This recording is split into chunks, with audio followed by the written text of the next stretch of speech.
Buenas tardes, profesora. ¿Cómo están? ¿Y usted? Muy bien.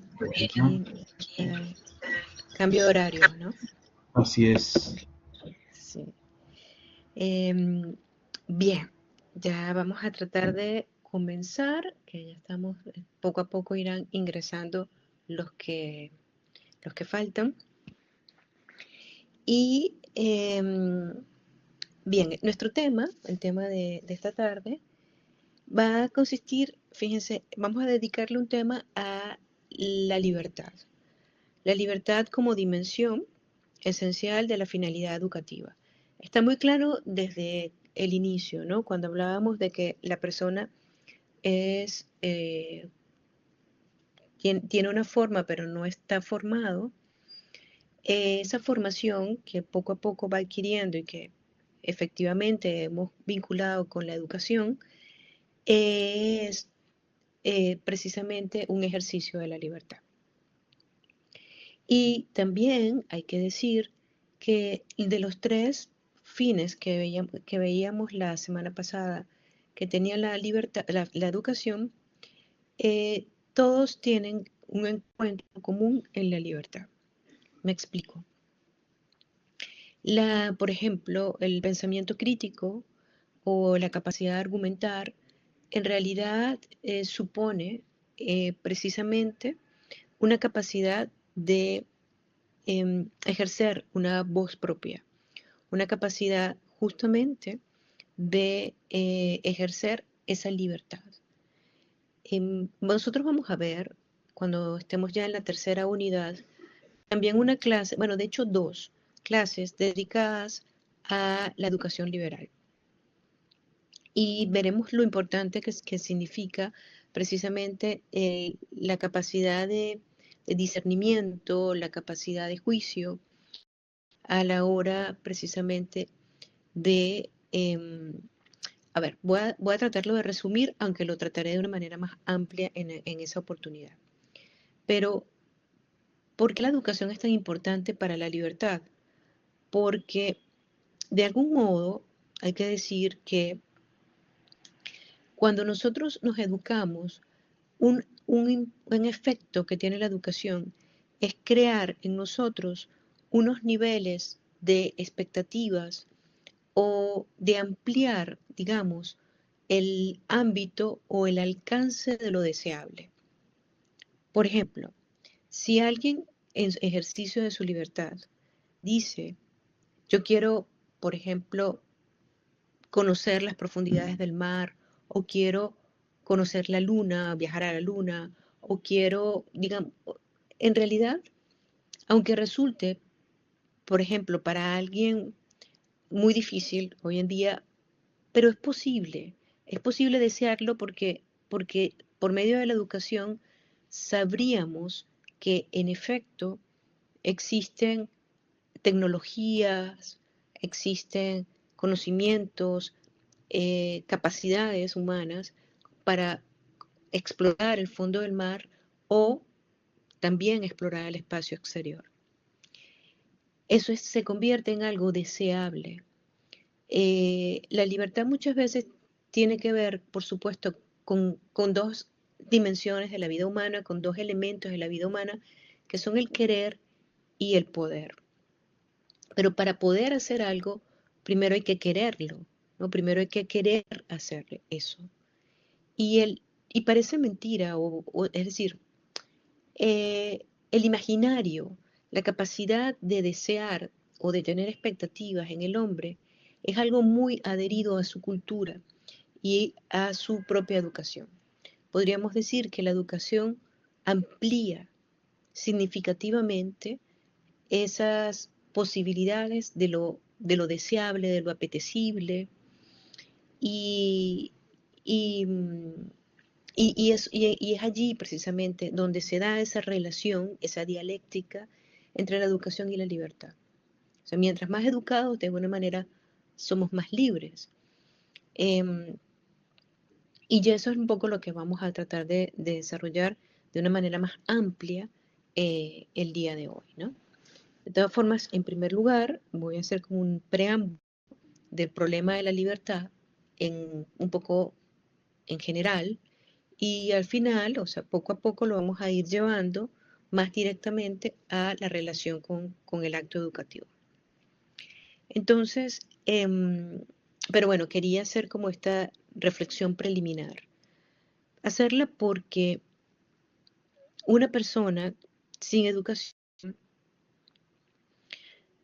sería una persona que no tendría, de alguna manera, siquiera en su horizonte la posibilidad de desear, ¿no?, una vida diferente. Lo que hace la educación es plantearte, mostrarte la educación, la literatura, o sea, sobre todo la educación en humanidades, hay que decirlo. Pero bueno, también la educación científica ayuda a ampliar esos horizontes. Y aunque podamos o no podamos andar por esos horizontes, ya, ya el quererlos es como, supone un primer ejercicio, ¿no? Como un primer paso de esa libertad. Y ese, insisto, ese horizonte lo muestra la actividad educativa. No es algo que se respira en el aire, no es algo que surge espontáneamente.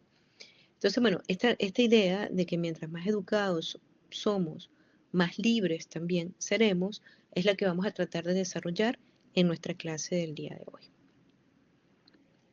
Entonces, bueno, lo primero que hay que decir es que la libertad como problema, vamos a decirlo de esta manera, no es un problema clásico, no es un problema premoderno. Si observamos un poco la tradición, vamos a ver que, por ejemplo, Platón nunca dedicará un diálogo a la libertad. Aristóteles no tendrá tampoco ningún tratado sobre la libertad. Ciertamente podría hablarse de la acción voluntaria y de la acción involuntaria, de la responsabilidad moral, de este tipo de elementos que van un poco en consonancia con el concepto de libertad, pero no se tiene como problema. Y no se tiene como problema por dos razones. O porque no se es libre, casos de algunas, bueno, de casi la mayoría de las sociedades premodernas, no hay como un concepto de libertad. Eh, o, eh, por el contrario, cuando hablamos, por ejemplo, de la democracia ateniense, se vive. Y la manera en cómo se vive esa libertad política, esa capacidad de que la sociedad se parezca a lo que yo quiero o a lo que yo deseo, bueno, en el mundo premoderno se vive de una manera muy puntual en algunos momentos, ¿no? La Atenas del siglo V, siglo IV antes de Cristo, quizás un momento de la República Romana, pero no es algo que de alguna forma eh, sea como universalizable, o sea, visible o constatable en la mayoría de las sociedades premodernas. Se llega a hablar un poco de la libertad, pero no de la libertad en un sentido de que hemos dicho, sino de la libertad de alguna forma como libre albedrío, como capacidad de tener de preservar eh, esa, ese mundo interior, ya primero con el estoicismo y después con la ética cristiana, ¿no? O sea, por ejemplo, Epicteto, que era esclavo, pero también es un pensador importante del estoicismo, puede pensar que, bueno, me pueden obligar a hacer algo, pero no me pueden obligar a quererlo, ¿no? A querer hacerlo. Entonces, más o menos la misma línea vemos en San Agustín. En ese sentido, tanto el estoicismo como el cristianismo sí se plantean la libertad, pero como un espacio interior, ¿no? La libertad interior, la libertad de pensamiento, la libertad, pero no con un efecto, podríamos decir, exterior o político, ¿no? Va a ser la modernidad. Va a ser la modernidad la que va a tomar a la libertad como problema y como valor, ¿no? el valor fundamental del mundo moderno es precisamente el valor de la libertad. Todos estos movimientos, todas estas revoluciones que se dieron, revolución política, económica, demográfica, social, todas estas revoluciones tenían como un eje rector la libertad, ¿no? Entonces, claro, ya no es estar sujeto a un orden monárquico, sino más bien ingresar a la democracia, es ingresar también a las posibilidades de que alguien pueda efectivamente ascender, ¿no? En esa búsqueda por el poder, por el ejercicio del poder, o también cambiar de la economía feudal a la economía capital, el capitalismo, también los libres mercados, por ejemplo, todo lo que tiene que ver con el laissez-faire, laissez-passer, eso también es muy moderno. Bueno, las libertades religiosas, el luteranismo también, y supone, incluso aunque no, y bueno, posteriormente, después de la Revolución Francesa, el laicismo, y bueno, por supuesto, la Revolución Industrial, pues todos estos movimientos que se dieron en torno al deseo de ser libre.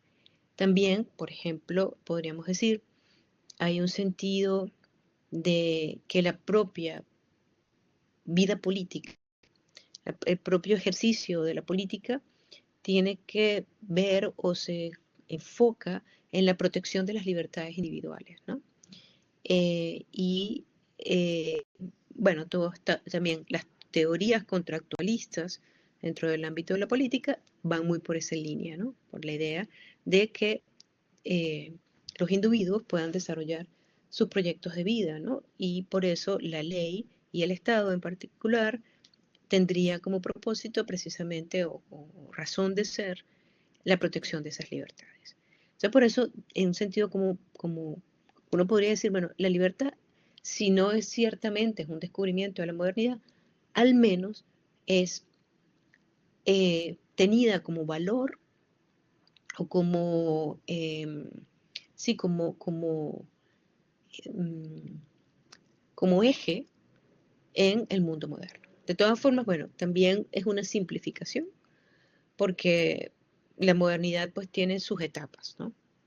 Hay una modernidad temprana que, que es mucho más optimista con respecto al sentido de la libertad, y hay una modernidad tardía o llamada también posmodernidad o modernidad segunda o incluso, como lo dice Bauman, modernidad líquida, estos tiempos que más o menos estamos viviendo, donde también eh, somos menos optimistas con respecto a la libertad, tenemos menos entusiasmo y más bien estamos como agotados del peso de llevar esa libertad. Pero bueno, no vamos a entrar todavía en esa discusión.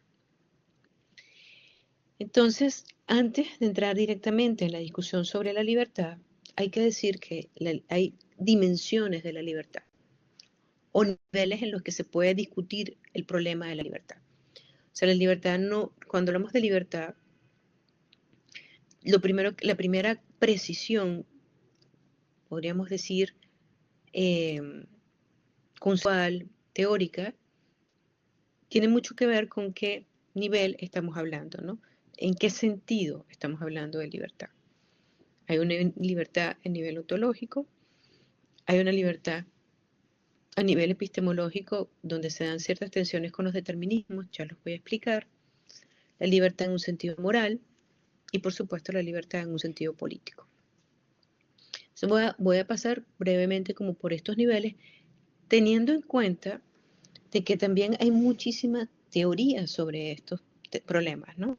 Sobre el concepto o la noción misma de libertad. El primer nivel de discusión de la libertad, naturalmente, tiene que ser el nivel ontológico. ¿Nacemos libres? ¿Somos libres por naturaleza? Y bueno, de alguna manera, también, insisto, hay mucha discusión en este sentido. Sería una discusión, eso, propia de la filosofía más antropológica, ¿no? Y acá, pues, por supuesto, las preguntas que tendríamos que responder es hasta qué punto es compatible la, la libertad con la naturaleza humana.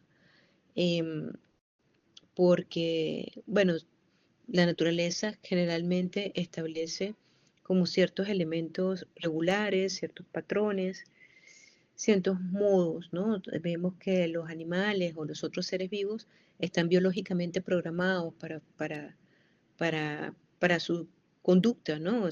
Vemos que el pájaro migra o, o los animales tienen su momento de apareamiento o funcionan de esa manera, de modo que no parecen ser o no son ciertamente libres. Los hombres pueden controlar sus pulsiones biológicas o orgánicas, pueden tomar decisiones. De hecho, en esa toma de decisiones es donde decimos que vamos configurando nuestra propia formación, nuestra identidad. Y allí eso viene dado precisamente por naturaleza, muy anclada en la racionalidad. Y es algo que efectivamente vamos a explicar por qué hablamos del hombre libre desde la razón con algunos autores modernos, pero ya vamos a llegar allí. Hay también un un nivel de discusión propio de la libertad que ya no es un nivel ontológico o antropológico, sino un nivel más epistemológico. ¿Eso qué quiere decir? Quiere decir, en realidad nosotros podríamos como establecer hasta qué punto lo que hacemos o lo que las sociedades, los pueblos hacen, está de alguna manera determinado históricamente, socialmente o culturalmente, o hasta qué punto no. Entonces, eh, lo digo como nivel epistemológico porque, por ejemplo, muchas veces la historia busca como las causas de los eventos, de los sucesos, y a veces el tono o digamos, la discusión se da mucho en considerar si esas causas eran determinantes o deterministas de los eventos que se dieron o, o no. Sobre todo por el aspecto, como podríamos decir, vamos a ver si me explico bien. Cualquier cosa, por supuesto, ustedes pueden preguntarme o interrumpirme, no hay ningún problema. No sabemos, por ejemplo, qué va a pasar mañana en la historia del mundo, ¿no? En lo que estamos viviendo. Sobre todo ahora, pues también estamos viendo, siempre el sujeto tiene esa sensación de estar viviendo momentos turbulentos, ¿no? Pero, pero el historiador o el sociólogo o digamos, el experto en las ciencias sociales busca eh, algunos elementos que puedan ser predictivos como para anticipar qué podría pasar. Entonces, allí se da una tensión entre lo que es estos determinismos que pueden ser históricos, que pueden ser sociológicos, culturales, etcétera, y la libertad humana, ¿no?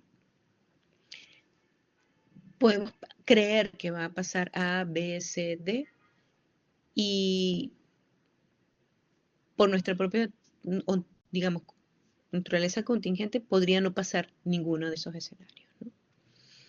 Entonces, bueno, ese es otro nivel de discusión, muy activo también, hay mucho debate y mucha bibliografía en este aspecto, eh, porque sí hay posiciones muy firmes que establecen que estamos totalmente determinados.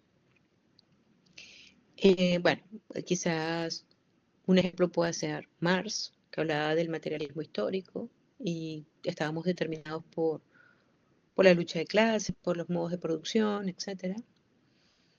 De algún modo, hasta el propio Hegel habla de un cierto determinismo histórico, pero también podríamos seguir nombrando incluso historiadores más contemporáneos, eh, que hablan un poco de que la libertad es como medio ficticia, la libertad es un desconocimiento de las causas, etcétera, ¿no? Pero bueno, eso es parte de una discusión. Evidentemente, bueno, dentro del ámbito de la educación, lo que la libertad supone con más importancia es el nivel moral, ¿no? La libertad, si no hay libertad, pues tampoco hay responsabilidad moral. Lo que nos hace que tengamos responsabilidad moral es precisamente nuestra condición de ser libres y de que las decisiones que tomamos son completamente autónomas o, digamos, eh, sí, parten de nuestra volición, de nuestra agencia, ¿no? Voy a desarrollar un poco más eso también más adelante. Y hay un nivel político, sin duda. Em, y como les decía, hay dos elementos fundamentales de la libertad, que son el querer y el poder, ¿no? Em, si,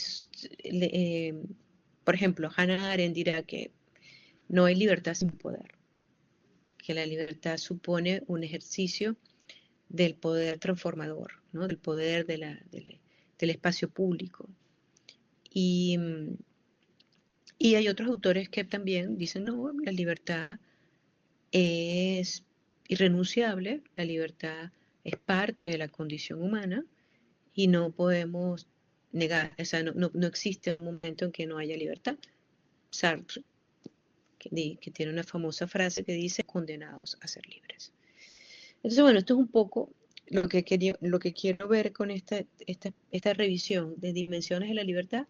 No solamente es mostrar lo complejo que es la discusión sobre la libertad y lo difícil que resulta definirla o lo difícil que resulta incluso desarrollar una teoría completa sobre la libertad.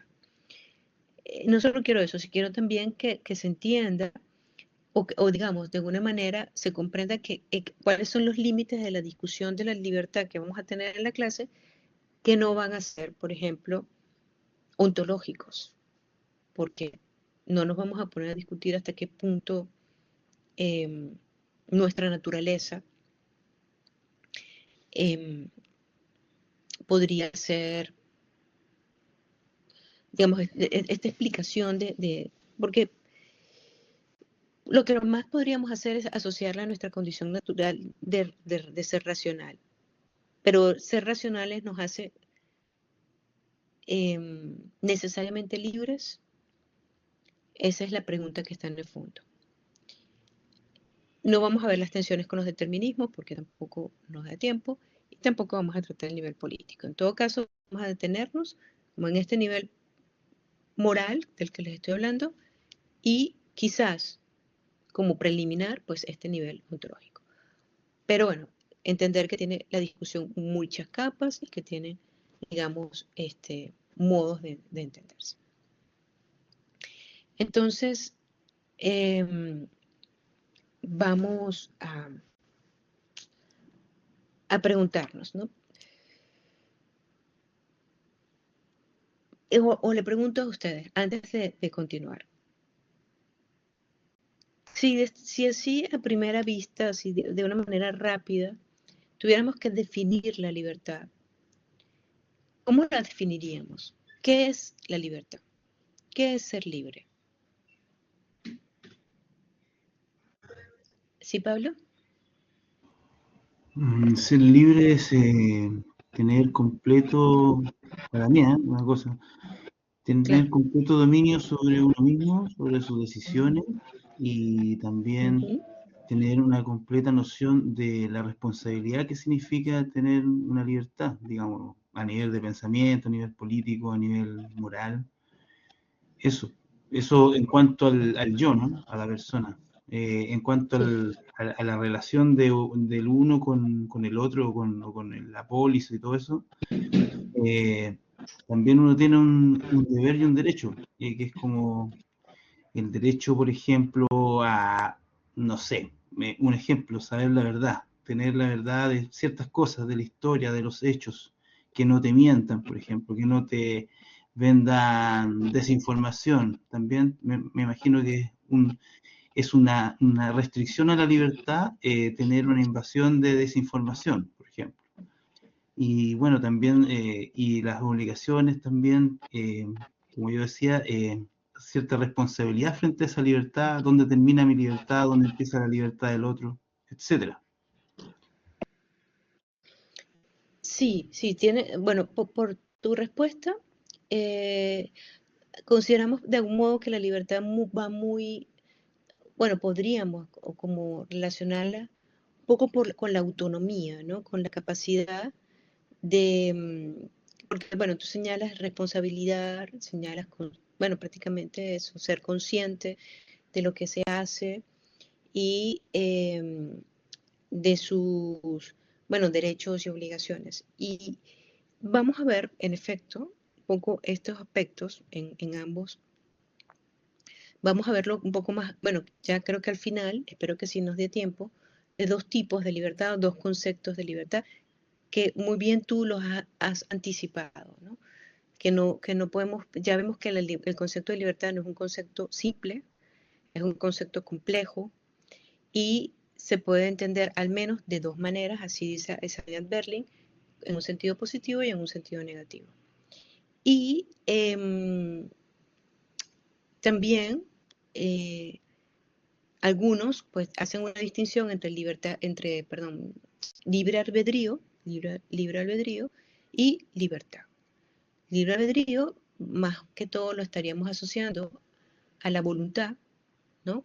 Nosotros todos tenemos voluntad, todos tenemos libre albedrío, todos podemos querer A o B, eh, y hay quien afirma, bueno, que esa es la libertad, tener la capacidad de elegir entre A o B o elegir entre varias opciones. Es la capacidad de elección frente a la vida que, digamos, continuamente va apareciéndose entre, abriendo nuevas brechas, nuevos caminos. Pero, y como les decía, otros autores, entre los cuales, por ejemplo, está Hannah Arendt, dirá, no, el querer o el tener libre albedrío no te hace necesariamente libre.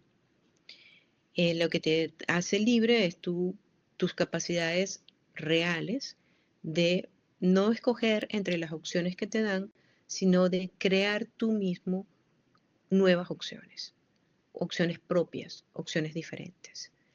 Entonces, para ella, como que el peso de la libertad está precisamente en el poder de crear mundo, de crear instituciones, de crear espacios, de realización personal, realización eh, sí, como digamos desde el punto de vista incluso del espacio público. O sea, evidentemente una sola persona no puede crear, o sea, como les decía antes, una sola persona no podría crear la NASA o no podría crear la Estación Internacional. Todo esfuerzo de poder, o sea, de ejercicio de libertad para ganar, tendría que ser cooperativo, tendría que ser político. Entonces, para ella, por supuesto, la libertad es una actividad política y no simplemente el querer o el no querer. Eso es interesante, porque bueno, insisto, hay como distintos aspectos allí que se pueden distinguir.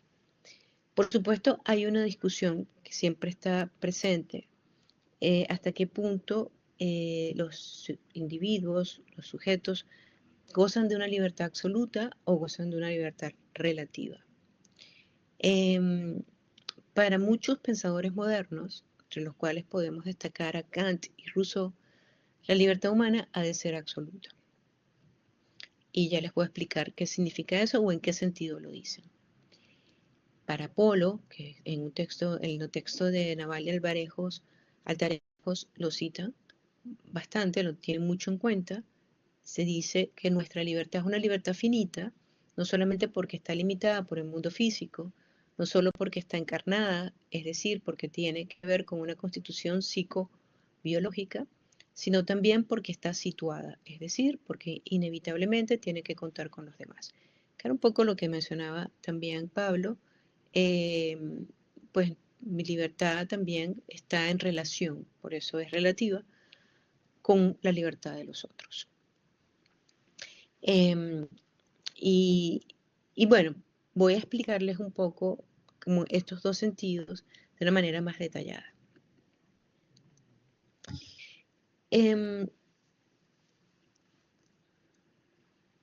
Nacemos libres, comenta Cristian, pero de todas partes estamos encadenados. Uno podría, o sea, ya por eso digo que como es como dijo Rousseau, ya claro. Eh, la idea, podríamos decir, de proteger o preservar esa libertad, digamos, tiene como propósito precisamente el deseo, o sea, el proyecto pedagógico rusoniano es básicamente, está anclado en ese sentido de que nacemos libres y por tanto lo que debemos preservar, apuntalar es esa naturaleza. Pero vamos también a dedicarle en algún momento una clase a ese modelo pedagógico rusoniano.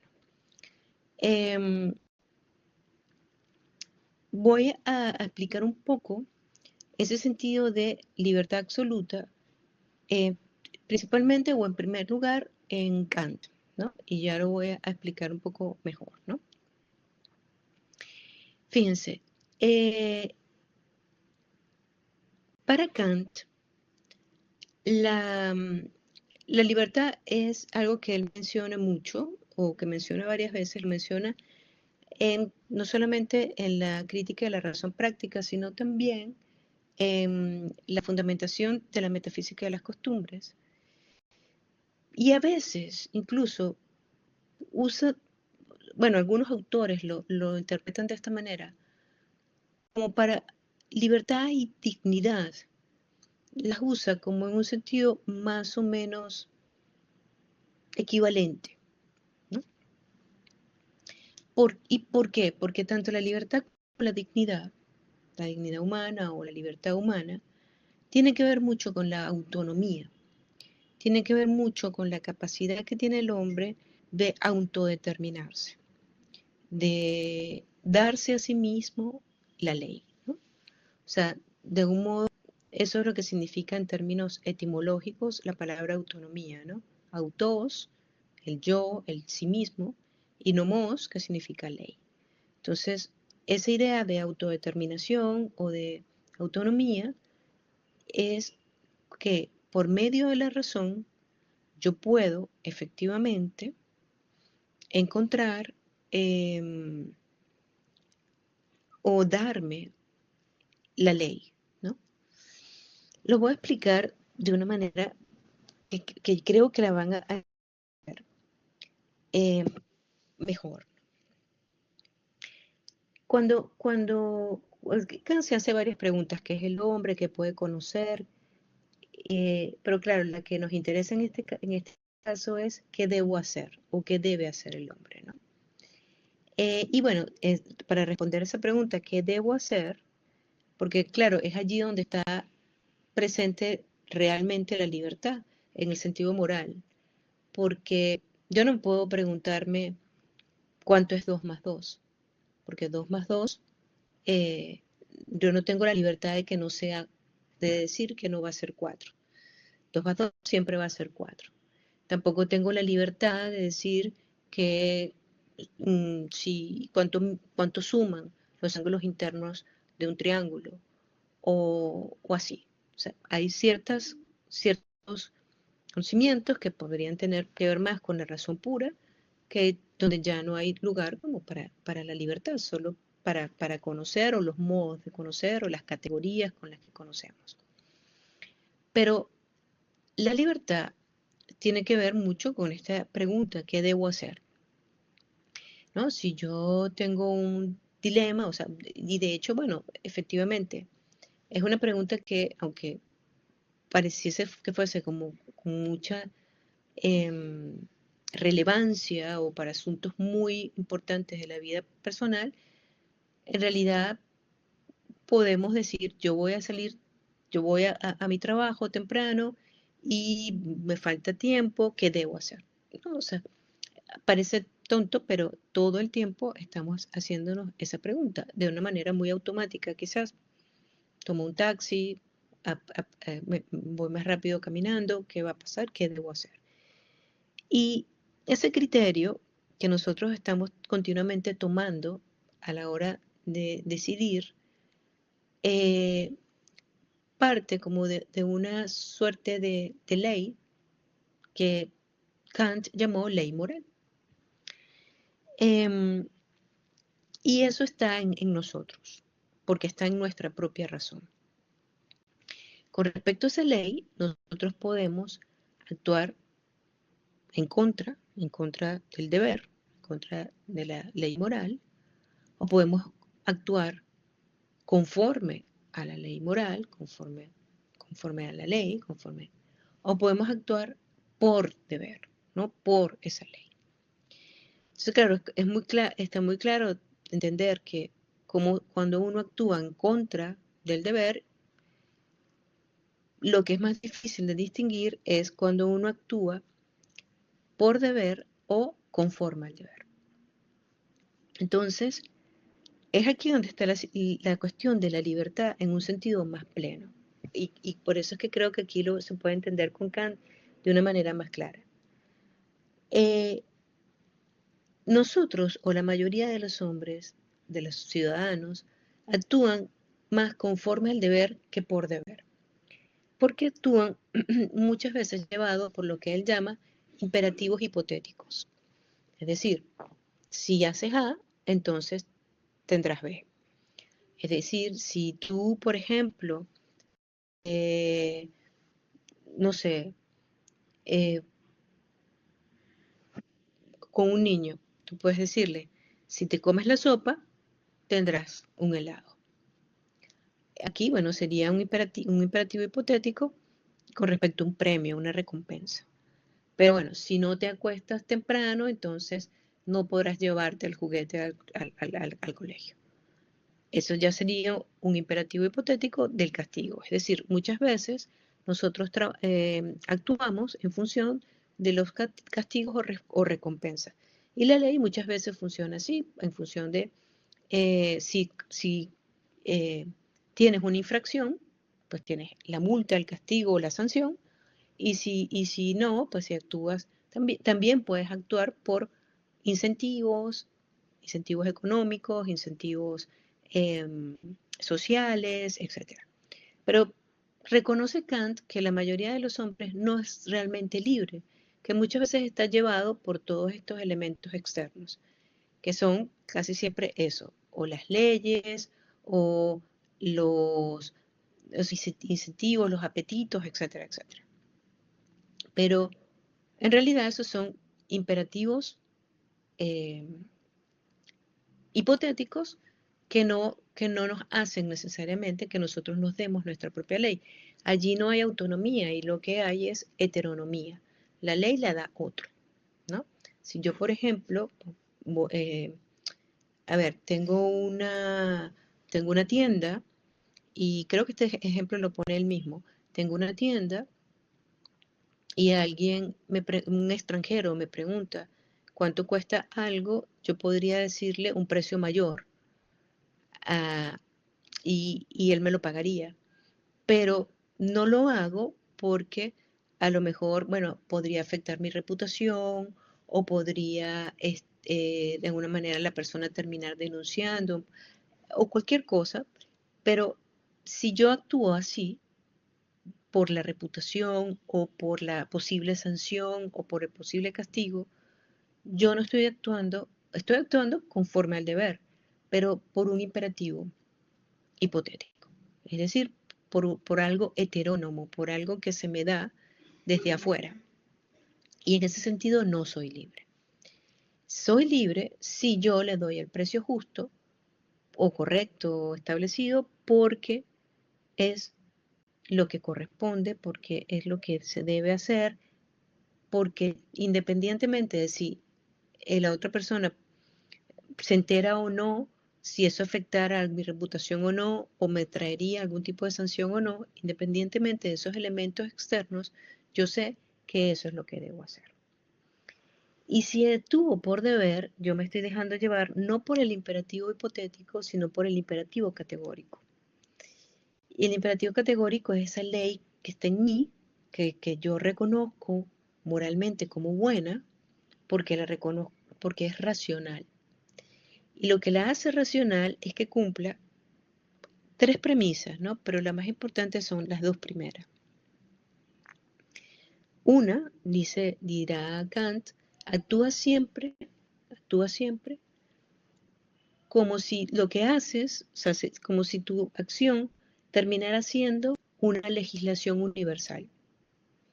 Eso significa que tú te preguntas, si, ¿qué pasa si, por ejemplo, yo em, voy a pasarme la luz roja?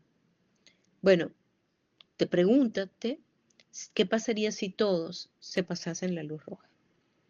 Si evidentemente eso es el caos, el mal y tal, entonces ya no debes hacerlo. Em, y en cada cosa que tú te vayas a hacer, pregúntate eso, ¿no? ¿Qué pasaría si todos lo hicieran? Es decir, convierte tu premisa, tu acción en ley universal. La segunda premisa del imperativo categórico es nunca instrumentalices a la otra persona. Siempre, siempre tómala como fin, porque todos los hombres son fines en sí mismos y nunca son medios. No los instrumentalices, no los objetivices, no los cosifiques. Siempre tómalos como si fuesen ellos mismos un fin. Y es allí donde está también muy presente el sentido de libertad. Pero yo creo que podría entenderse mejor esto con un ejemplo que creo que es bien interesante y fuerte con respecto a lo que veníamos hablando antes de si la libertad es absoluta. Imaginemos el siguiente escenario. No es de Kant, pero mucha gente lo ha usado para explicar este tipo de teoría kantiana. Imaginemos el siguiente escenario. Hay una persona judía, que toca la puerta a un amigo y le dice, me están persiguiendo, me van a capturar por mi condición de judío. Puedes ocultarme en tu casa. Y bueno, uno se pregunta, claro, ¿qué debo hacer? Bueno, debo ayudar al inocente, debo prestarle auxilio y cuidado al inocente. ¿Qué pasaría si todos lo hicieran? Bueno, sería un mundo mejor, ¿no? Un mundo bueno. Y bueno, no lo puedo instrumentalizar, no lo puedo objetivar, lo debo tener como un fin en sí mismo, entonces lo protejo y entra a su casa y lo esconde. Acto seguido, toca la puerta un soldado nazi y pregunta, ¿tiene usted oculto aquí a un judío? ¿Qué debe hacer el, el hombre que tiene oculto al judío? ¿Debe mentirle al soldado nazi o debe decirle la verdad? ¿Qué creen ustedes? Me lo pueden poner en el chat también si quieren. O bueno,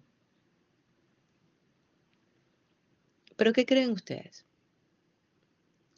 De acuerdo al imperativo categórico. El imperativo categórico funciona o establece lo que hagas va a ser ley para todos, o sea, ley universal. Y lo que, eh, y bueno, no instrumentalices, no. Tenga al otro como fin en sí mismo. ¿Sí, Cristian? Claro, el ejemplo igual intenciona a un dilema moral, con el imperativo categórico, porque si bien nos ponemos en el caso de que todos ayudáramos al judío, podríamos decir que podríamos salvar mucho, pero a través de una mentira, a través de la instrumentalización de la persona que estamos escondiendo, que estamos tratando de que evite el judío. Entonces, claro, tenemos este dilema de una cosa me lleva a hacer la otra.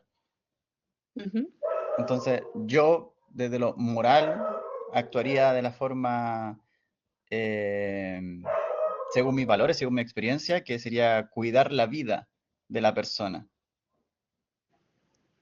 Sí, pero fíjate, Cristian, una pregunta. Si, a ver, si, exacto, si cuidarlo, protegerlo es mentir, supone mentir, ¿por qué mentirías? Es decir, Claro, ¿por qué ahí, estarías obligado a mentir? claro, ahí la mentira, que es como el fin justifica los medios, prácticamente, como estoy haciendo algo que moralmente no corresponde, mentir, pero proporcionalmente esa mentira está salvando una vida. Y yo desde ahí veo esa balanza de qué es lo que eh, importa más en este caso, la vida o mentir. Entonces, Claro, pero es un fíjate que dilema, hay es un un dilema. presupuesto. Ajá.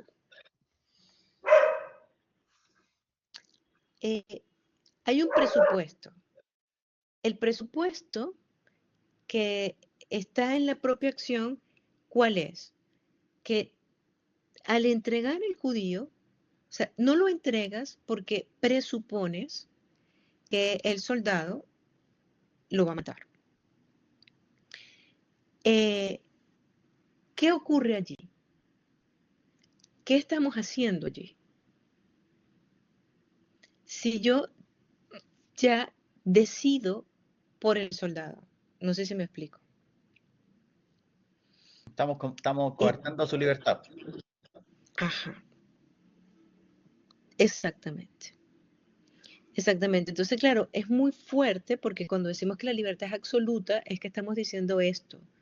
Es decir, no solamente que, bueno, para Kant no se debe mentir en ningún momento, o sea, porque mentir implicaría esto, ¿no? Como universalizar la acción, una acción que rompería todo el tejido social, toda la confianza.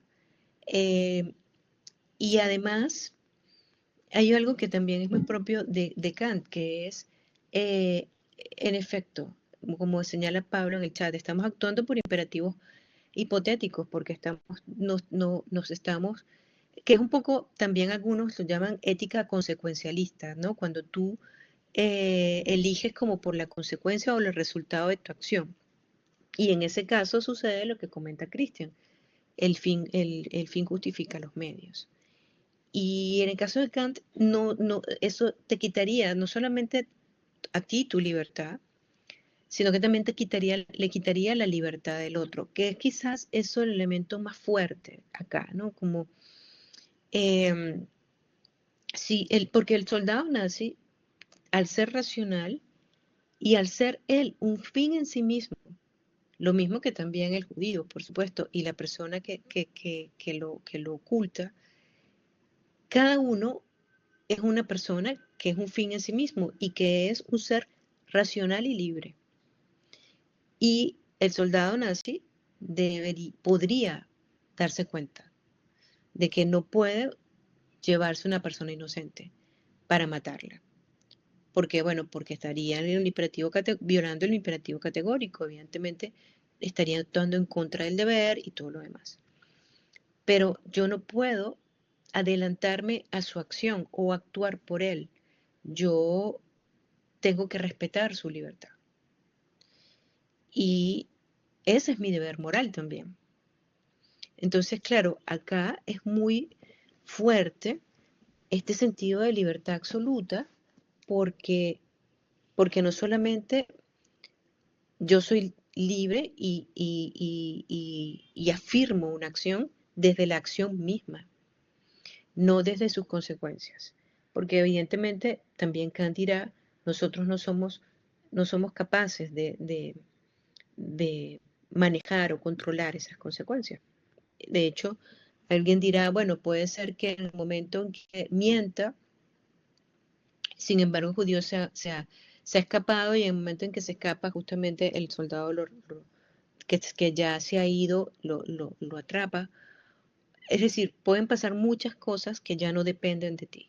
De ti depende actuar por el deber, lo que racionalmente corresponde, lo que te da como esa autonomía racional, y eso te lo da eso, tus premisas. Entonces, actúa, no di siempre la verdad, y evidentemente no instrumentalices al otro, no tengas al otro como un medio, ¿no? Entonces, lo más, digamos, este ejemplo es muy ilustrativo porque muestra de alguna manera el sentido que tiene la libertad y el respeto de la libertad, por la libertad. Y por eso decíamos, no es una libertad absoluta. Una libertad más relativa, más en el sentido de ¿qué haría Aristóteles, por ejemplo, que nosotros vimos con la frónesis? Quizás mentir es el mal menor, ¿no? No es bueno, pero a veces no podemos elegir lo bueno absolutamente. Tenemos que elegir el mal menor. Entonces, bueno, quizás este ejemplo es llevar como muy al límite la teoría kantiana, pero en realidad podemos rastrear en sus textos cuando él dice, bueno, no se debe mentir bajo ninguna eh, consideración o excepción. Y si eso es así, también alguien le escribe una carta preguntándole sobre esto, sobre las mentiras necesarias o las mentiras blancas, eh, que bueno, que en ejemplos menos contundentes y creo que menos trágicos también está la diplomacia, la educación, en fin, uno no le puede decir a una persona, ¿te gusta mi sombrero? Bueno, no me gusta, tu sombrero es horrible. Eso también, pero bueno, para Kant lo diría, ¿no? Entonces, en ese sentido, quizás el ejemplo es como muy límite, pero es así. Tú estás, no, al decidir por el otro, quitándole su libertad. Y al quitarle su libertad, lo estás rebajando, le estás también quitando su dignidad. Eh, Tiene sentido, como vemos, eh, quedamos como en una posición de mucha vulnerabilidad frente al malvado. Dirá, de ti depende preservar tu libertad y preservar tu dignidad.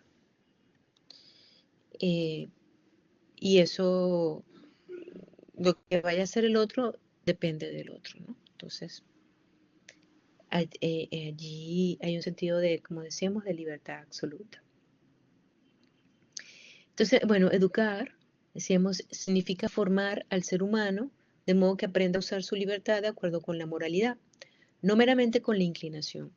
La educación debe guiar desde la disciplina, contener en cierta forma las pulsiones de la animalidad, la arbitrariedad, hacia la autonomía, que es la capacidad de conducirse por la razón. No necesariamente en un sentido estrictamente kantiano, pero sí en un sentido que podríamos decir propio, o sea, digamos, nuestra razón es lo que nos da, como también mencionaba Pablo, el autogobierno, la idea de la conciencia, de la responsabilidad. En el acto educativo, en el proceso educativo, vamos a encontrar una tensión, otra tensión, ¿no? Que tiene que ver un poco con si nosotros vamos a educar, ¿qué significa realmente educar en la libertad? ¿No? ¿Qué significa realmente educar personas libres? Sobre todo, por ejemplo, si nosotros lo llevamos a la práctica, si aterrizamos estas ideas a una práctica educativa concreta. ¿Qué estaríamos proponiendo? Diríamos que estaríamos proponiendo que los estudiantes hagan lo que quieran. Educar en la libertad significa como permisividad, significa ausencia de límites, significa que desde dejar que el estudiante descubra por su cuenta y a su propio ritmo lo que quiere conocer y lo que no quiere conocer, ¿no? Esas son como las preguntas más concretas y más pragmáticas de esta discusión, ¿no? Y es un poco lo que nos va a permitir como introducir otro problema, ¿no? Dice Navalia Altarejos, es forzoso que haya una cierta heteronomía en la formación moral, pero no con la finalidad estricta del cumplimiento de la norma, sino tomando a esta como medio para la formación de hábitos en la acción. Si se persigue el cumplimiento del deber por sí mismo, sin ofrecer ningún otro referente a la acción, se está manteniendo el carácter heterónomo de la acción. El verdadero saber educativo se revela en este orden. Propiciar el cumplimiento de la norma, presentarla como referencia para la acción e ir gradualmente desechándola como última motivación en la formación moral. Esto se realiza promoviendo en el educando la reflexión sobre la acción realizada, sus motivos y también sus efectos. Tras obrar, el aprendiz, bien o mal, no basta con la mera sanción, premio o castigo, del educador. Se requiere asimismo una ayuda a la reflexión sobre la acción, ayuda que precisa tiempo, uno de los más fecundos recursos para la educación, aunque frecuentemente olvidado por los educadores. Entonces, claro, ciertamente es curioso el sentido de educar en libertad o digamos, no es tan simple. O sea, educar en libertad no es dejar que el estudiante o el alumno haga lo que quiera, que carezca de normas o carezca de límites. Eso no es así, porque nosotros vamos a educar también para la libertad.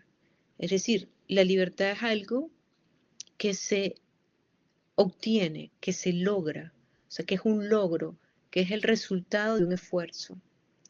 No es algo que simplemente signifique que esté de manera espontánea y que sea una forma, digamos, eh, porque la libertad entendida así, realmente tampoco sería libertad.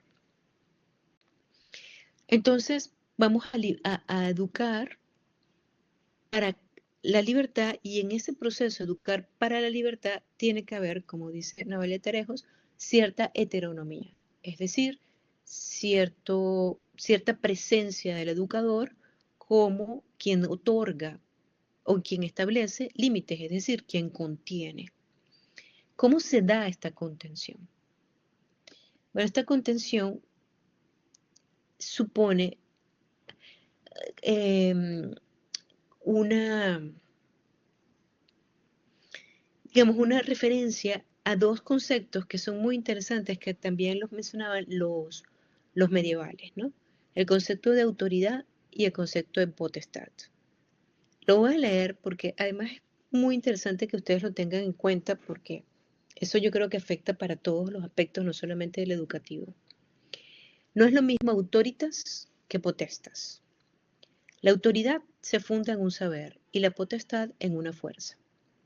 Quien tiene autoridad moral no detenta un poder ejecutivo, no manda, simplemente sabe. Por el contrario, quien tiene potestad, por ejemplo, un agente de la circulación urbana, no precisa tener ningún saber, le basta con ejecutar lo dispuesto por el saber expresado en las normas del Código de la Circulación Viaria. Tal es la naturaleza del autoritarismo, del abuso de autoridad, que trastoca esta en poder. Mando porque sé. Pero similarmente, quien tiene un poder y pretende ejercerlo desde la instancia ajena de un saber,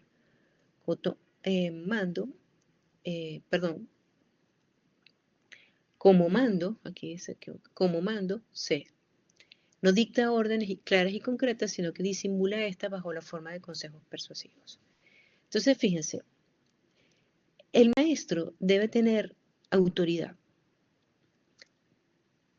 y cierta potestad también. El problema está cuando se confunden y principalmente o fundamentalmente se ejerce pura potestad, es decir, se ejerce pura fuerza.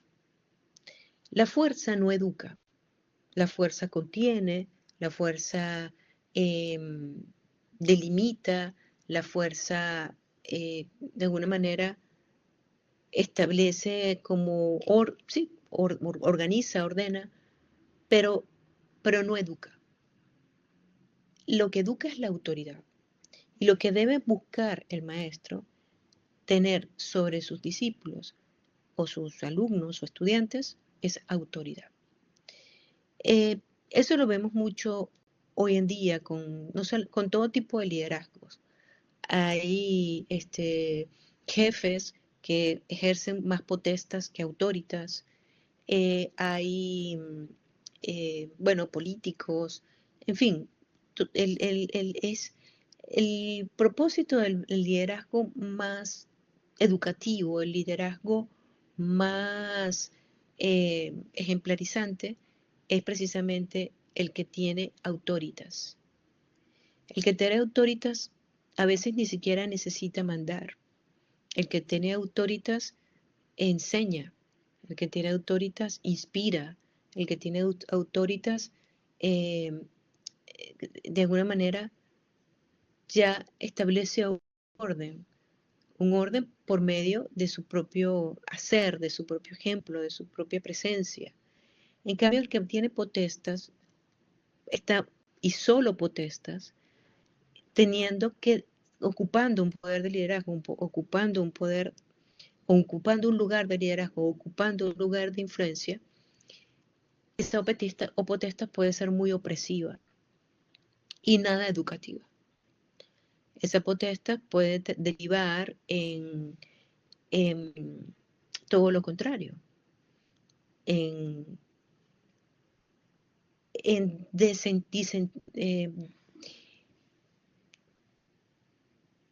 desmotivar, ¿no?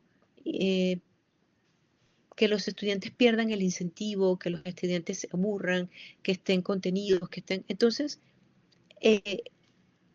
la dialéctica real está entre la autoridad y la libertad. Por medio de la potestas oprimimos, por medio de la autoridad inspiramos en que nuestros estudiantes alcancen esa autonomía que precisamente es una autonomía intelectual, que precisamente es una autonomía, digamos, en la consecución de los hábitos, en la consecución, digamos, como decíamos la semana pasada, de la socialización, de la participación en la cooperación, en el intercambio con los demás. La autoridad establece bien los espacios de diálogo y los espacios de, de intercambio libre. La potestad, pues, a veces es necesaria, ¿no? pero sola no logra ningún tipo de propósito educativo real. Y eso hay que tenerlo en cuenta, ¿no? Eso hay que sobre todo quien educa, debe tener muy en cuenta que lo ideal, como ocupando el lugar de educador, es desarrollar la autoritas y no tanto la potestas. Eso tiene que, de alguna manera, tenerse en cuenta. Hay dos puntos más que quiero desarrollar, yo creo que sí nos da tiempo. La educación, fíjense, en la libertad nos provee a nosotros, como les decía al inicio, un horizonte. Ese horizonte que nos provee la educación es un horizonte de sentido que nosotros construimos en libertad. Y lo que voy a explicar ahora son estos dos conceptos de libertad, que una cuestión es en la libertad de hacer algo, ¿no? La libertad de, o sea, por ejemplo, yo si quiero llegar a algún lugar, yo soy más libre si tengo más condiciones para, o menos obstáculos para llegar, ¿no? Otra es la libertad, ¿para qué? ¿No? Pero ¿para qué quiero yo esa libertad? Lo voy a ver acá con este fragmento de un texto que se llama Libertad y Desarrollo de Amartya Sen. Leemos este párrafo y les explico con mayor detalle, con mayor precisión, esos dos conceptos de libertad. Dice Amartya Sen, no es raro que las parejas se planteen la posibilidad de ganar más, pero existe una conversación sobre este tema que data del siglo VIII a.C., aproximadamente, y que tiene especial interés. Tal como se cuenta esa conversación en el texto sánscrito Brihadaranyaka Upanishad, una mujer llamada Maitreyi y su esposo Yajnavalkya pasan sin dilación a discutir una cuestión más importante que la de la forma de ser más rico y los medios para conseguirlo. ¿Cuánto les ayudaría la riqueza a conseguir lo que quieren? Maitreyi se pregunta si podría lograr la inmortalidad si fuera suya toda la tierra llena de riqueza. No, responde Yajnavalkya. Tu vida será como la de los ricos, pero en modo alguno esperes conseguir la inmortalidad por medio de la riqueza. Maitreyi dice entonces, ¿para qué me sirve una cosa con la que no voy a volverme inmortal? Entonces, ¿por qué este texto? O sea, ¿por qué este ejemplo? ¿Qué quiere decir este ejemplo? O sea, vamos a decir, la libertad entendida como poder, bueno, insisto, esta dimensión entre el querer y el poder. La libertad te otorga a ti capacidades, te otorga a ti, sí, como les decía, horizonte, pero ¿para qué? ¿No? Hay un tipo de libertad, hay un concepto de libertad que Isaiah Berlin o los teóricos en general tienden a llamar libertad negativa. Esa libertad negativa es entendida como la ausencia de obstáculos, ¿no? Imagínate así, te doy $1.000.000. Tú tienes $1.000.000 y por supuesto, de repente, y estás, pongamos, tienes esa capacidad económica. Estás en una sociedad donde hay libertad, pongamos, no hay tantas restricciones legales para invertir, no hay tantas restricciones materiales para mover el dinero, etcétera, etcétera. O sea, hay ausencia de obstáculos. Entonces, eres libre. ¿Pero para qué? ¿Qué vas a hacer con $1.000.000? ¿Para qué necesitas que no haya estas restricciones legales o normativas? ¿Para qué necesitas todas las condiciones materiales? Lo mismo podría uno pensar o dar otro ejemplo, un joven que se quiere emancipar, quiere tener su casa, vivir solo, entonces digo, bueno, esta es tu casa, este es tu auto, eh, ¿a dónde vas? ¿No? Ese es otro concepto de libertad. Ese es el concepto de lo que llaman libertad positiva. La libertad negativa es la libertad de algo, ¿no? La libertad de hacer o no hacer. Es decir, la ausencia de obstáculos, simplemente. Y la libertad positiva es una libertad ya con propósito. Yo quiero ser libre para algo. Yo quiero ser libre para y específicamente una libertad afirmativa, que se ve en este texto de Amartya Sen. Es decir, si lo que quieres es inmortalidad, no es las riquezas lo que te los van a dar. O sea, la riqueza se supone que le quita los obstáculos a este matrimonio. Pero ¿para qué quiere la riqueza? ¿Para qué me sirve una cosa con la que no voy a volverme inmortal? Comenta Maitreyi, ¿no? O sea, ¿para qué quiero yo esto? Entonces, claro, una libertad, o sea, educamos en, serían complementos, sí, porque de alguna manera la libertad negativa es necesaria para que efectivamente exista una libertad positiva. Pero la libertad negativa per se podría ser un poco lo que está planteado aquí con este texto de Amartya Sen. Bueno, tienes las condiciones, tienes los recursos, las capacidades, pero ¿sabes para qué las quieres? ¿No? Comenta Pablo, a mi entender la libertad podría hacerse efectiva en ese caso, en elegir cómo se van franqueando esos obstáculos de una propia elección. Obstáculos siempre habrá. Bueno, claro, la libertad tanto negativa como positiva tiene sus límites, pero muchas veces cuando se habla, sobre todo en estos tiempos que vivimos y en la discusión de la teoría política contemporánea, muchas veces se habla es de la libertad negativa, es decir, que las sociedades y las economías, los, los, las políticas públicas, las discusiones en el ámbito legislativo, tienen que ver con la intención de proteger las libertades individuales, es decir, de consolidar el espacio de libertad negativa, ¿no?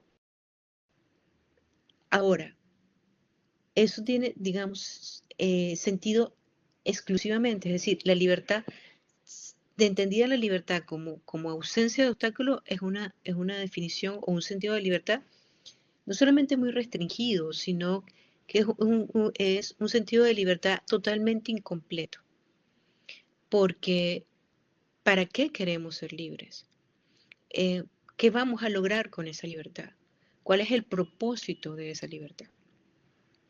Entonces, ciertamente nosotros cuando educamos, no solamente lo haríamos o lo tendríamos que hacer en contextos donde haya menos obstáculos para el desarrollo, sino que en este desarrollo de el pensamiento crítico, de la capacidad de juicio, de, de profundizar en el propio sentido, o sea, por eso digo, la libertad es un horizonte de sentido, cuando tú verdaderamente sabes para qué quieres quitar esos obstáculos, ¿no? Para qué quieres que esos obstáculos no existan, a dónde quieres llegar. ¿Cuál es, o sea, ese horizonte lleva hacia dónde? Y allí, bueno, hay mucho debate, evidentemente. Hay quien dirá, la libertad positiva es un tema personal, individual, y por tanto cada quien debería como formarse su propio plan de vida, su propio proyecto, su propio, o sea, para qué vas a usar ese $1.000.000. Hay quien considera que la libertad positiva eh, es un proyecto común, o debería serlo. Un proyecto que al final termina siendo el bien común, o un proyecto de sociedad, o un proyecto de república, donde en efecto esos esfuerzos individuales se orienten a una sociedad que solo puede ser lograda desde un punto de vista político cooperativo.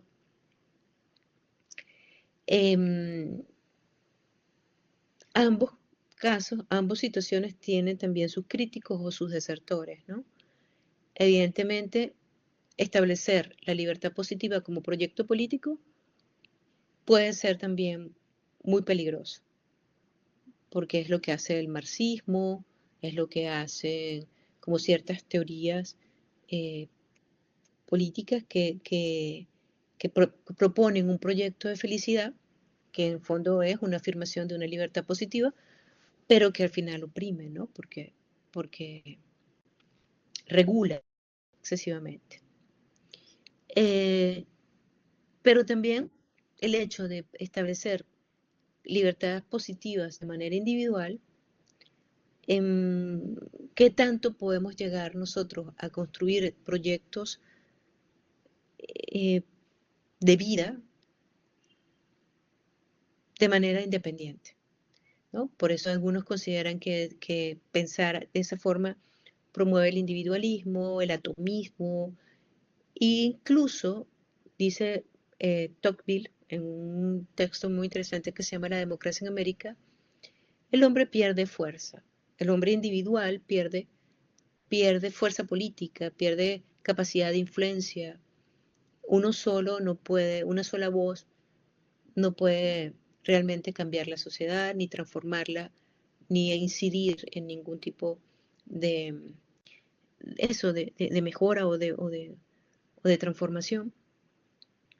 Entonces se pierde libertad, porque se pierde capacidad de que la vida que yo quiero vivir sea realmente posible, porque no puedo, o sea, a lo mejor yo no quiero, qué sé yo, que haya tantas construcciones, sino que quiero áreas verdes, pero sola no puedo hacer nada. Entonces hay una tensión continua entre esas dos tendencias, ¿no? Y bueno, igual, tenemos democracias liberales que promueven libertades negativas, democracias republicanas que promueven más bien la idea de una mirada de libertad positiva, pero bueno, así vamos en esta tensión y en estos debates, ¿no? Bueno, entonces, nuestra clase bueno, va un poco, orientada un poco a eso, la libertad es la finalidad de la educación. Es una libertad que básicamente consiste, pero esto lo vamos a ver mucho mejor, de manera mucho más extensa o clara, cuando en la tercera unidad hablemos del proyecto educativo o el modelo pedagógico liberal, de educación liberal. Este texto de Amartya Sen lo he nombrado, pero veremos a Martha Nussbaum, que también habla mucho de la educación liberal, y bueno, el padre de la educación liberal, que es John Stuart Mill.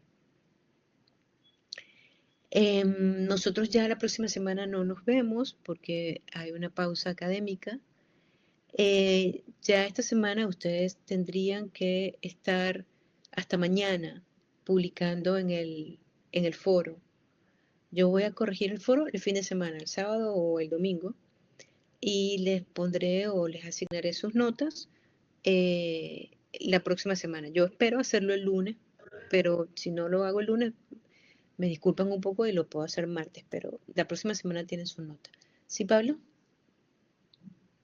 Sí, está como una duda. ¿Son 2 intervenciones o 3 que hay que hacer? La opinión de uno y... Por lo menos dos, por lo ya, menos dos. ya, Ujú, ya, profe. por lo menos dos, sí. Jonathan, Profe, sí, la quiero molestar porque yo estoy en el grupo 2 con Claudia.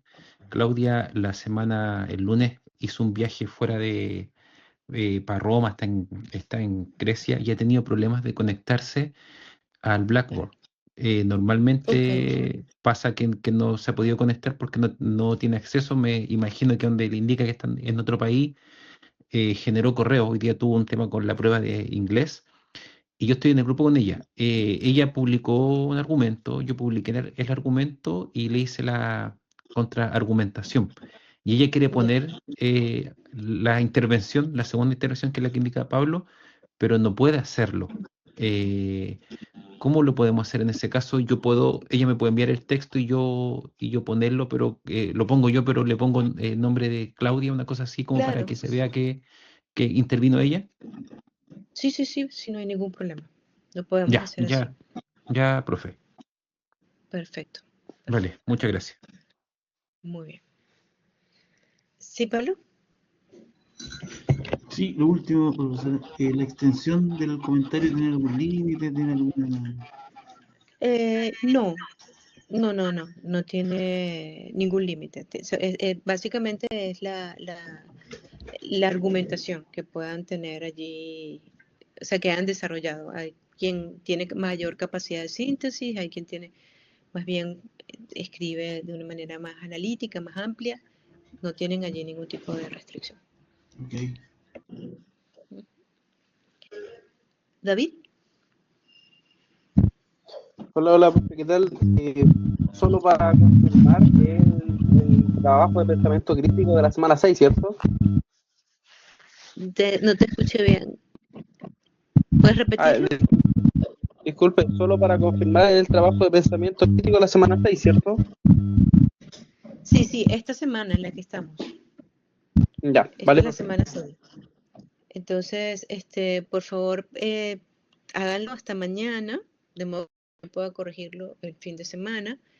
Si no pueden hacerlo esta mañana y quieren que les dé el fin de semana para terminar, tampoco tengo tanto problema, ¿no? Lo puedo ver el lunes. De todas formas, yo sí quisiera la próxima semana que ustedes tengan su nota. ¿Sí? Sebastián. Buenas noches, profesora.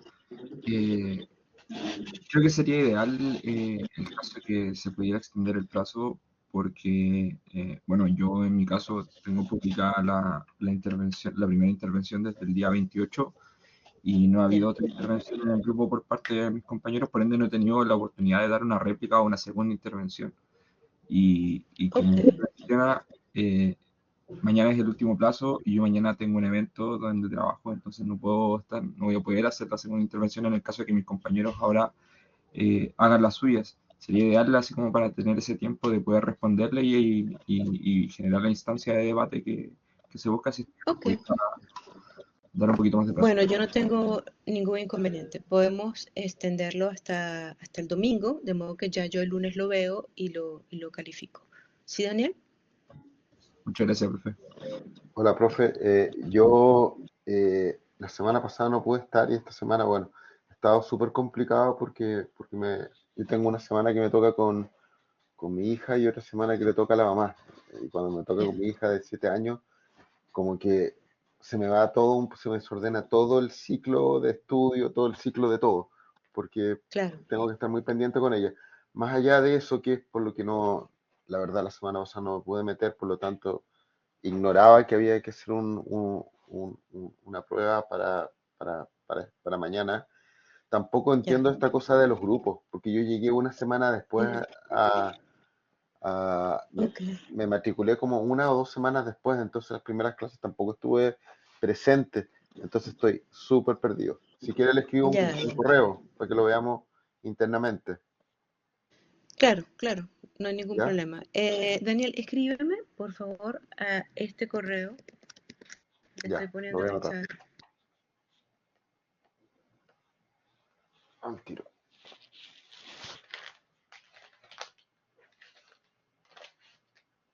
en el chat. No me ha llegado nada.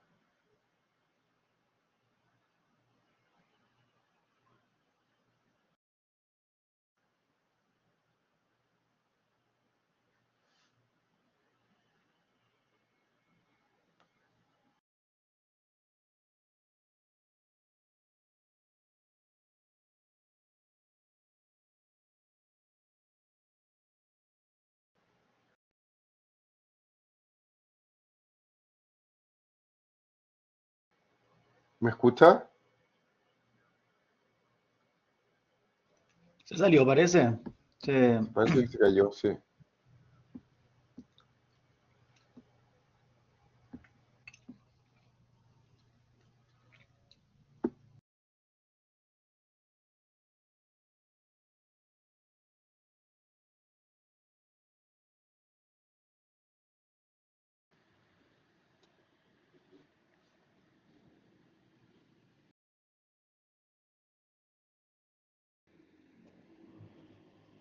A ver, discúlpenme, me sacó de la sesión sin... Pero bueno, em, estaba Daniel por acá, es stimaure@gmail.com. No quiero poner otra vez el arroba porque la computadora me sacó de la sesión así porque pisé donde no era. Entonces, stimaure@gmail.com. Para que Daniel me escriba por allí y lo vemos. Ya, De todas muchas formas, gracias. estar pendiente del otro correo, ¿no? Bueno, muchas gracias, que esté bien. Bien, bueno, entonces ya pueden terminar la evaluación el fin de semana. Yo voy el lunes a verla. Y bueno, a quien me quiera escribir por alguna razón, me escriben a stimaure@gmail.com, que yo allí lo veo con mucha más frecuencia que el correo institucional. Ay, que son bonitas. Nos vemos entonces dentro de un par de semanas, porque la próxima entonces estamos de pausa académica. Que estén muy bien, chicos. Que Gracias, profe. pasen Chao. buenas noches. Chao.